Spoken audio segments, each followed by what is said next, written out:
ngàyនេះមកប្រទេសអូមបានស្លឹកក្រូចជាមួយនឹងស្វាយហើយចង់ធ្វើបញ្ជូរញ៉ាំចឹងណាចឹងឥឡូវនេះមកតាមដានវីដេអូនេះទាំងអស់គ្នា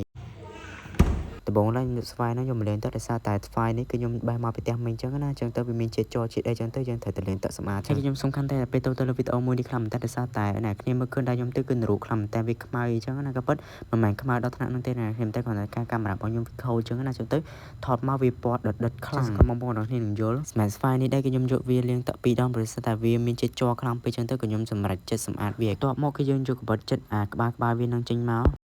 បន្ទាប់ពីលាងទឹកស្អាតនឹងហើយបងប្អូនទាំងគ្នាយកវាដាក់ចូលក្នុងកតោមក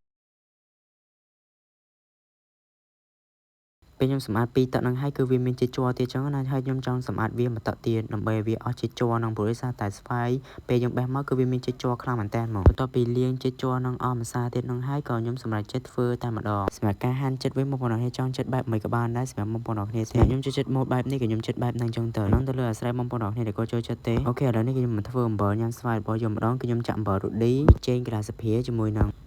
អំបិលអញ្ចឹងបងប្អូនគ្នាអាចធ្វើតាមខ្ញុំបានឬក៏បងប្អូនគ្នាដែលគាត់ចូលចិត្តផ្អែមបងប្អូនអ្នកស្ករទៅពួកអីនៅក្នុងវីដេអូនេះគឺខ្ញុំបានដាក់ស្ករដោយសារតែខ្ញុំហូបប្រៃអញ្ចឹងណាបងប្អូនគ្នាបន្ទាប់ហើយអំបិលរបស់យើងនឹងបុកអញ្ចាំមក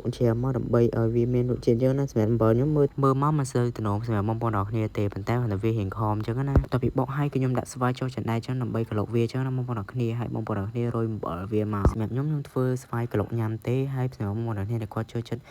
បាយឡើងស្វាយជ្រក់អីអញ្ចឹងទៅខ្ញុំវាមិនសូវចូលចិត្តអញ្ចឹងបានទេហើយខ្ញុំធ្វើនេះទុកក្នុងទូទឹកកកចោលអញ្ចឹងណាដើម្បីពេលឃ្លានចេះទៅចង់ញ៉ាំអីយើងមាននៅក្នុងទូទឹកកកយើងស្រាច់អញ្ចឹងទៅបន្ទាប់យកស្វាយខ្ញុំក្លុកអំបិលហើយវារៀងស្លេកដែរអញ្ចឹងណាវាពណ៌មិនសូវស្អាតបានទេប៉ុន្តែរសជាតិវារៀង